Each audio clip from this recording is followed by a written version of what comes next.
Here's a very quick video showing you how to adjust the bearing tension on a Mavic hub, and this is specifically a Mavic QRM Plus hub that comes on a Mavic Ksyrium Pro all-road gravel disc. So to adjust the bearing tension on this hub, if you've got a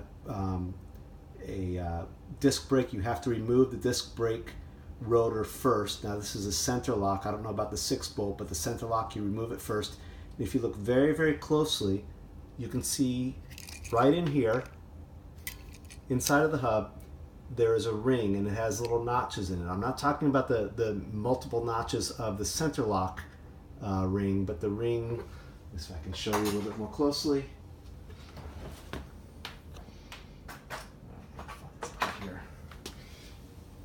This is not going to help much, but there are little notches right in there. See the line of my spoon? It's looking at one of the notches. So to adjust the tension and make this hub roll as smoothly and freely as possible, very simple. Take this tool, which is the Mavic Multi Tool. If you look at this side, you can see there are notches on it, or little pegs. These pegs line up with the notches that are on this internal ring here.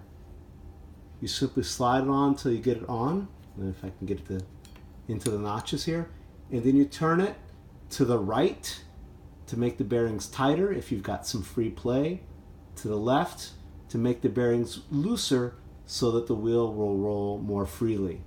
I don't know if this is the correct way to do it in terms of keeping it on the bike, but it seems to work very well, because what I can do here now is tighten the quick release, which compresses the hubs, makes the bearings tighter, so I know the tension it's going to be on the bearings once the bike is all put back together, once the wheel's back on the bike. So now that's on the bike, I'm actually adjusting it, moving this back and forth. I've actually already got it perfectly adjusted, so I'm not going to move it anymore, but that's how you do it.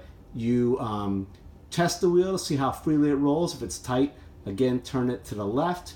If you move the wheel back and forth and you feel some free play, move it to the right. That tightens it up, and that's it. And what I'm going to do now is just go ahead and take the wheel off and put the disc brake rotor back on there, and that's all. And just so you know, if you need to take your own rotor off, you use this, which is a Shimano cassette remover. It's the same tool you use to remove the rotor on a center lock disc brake.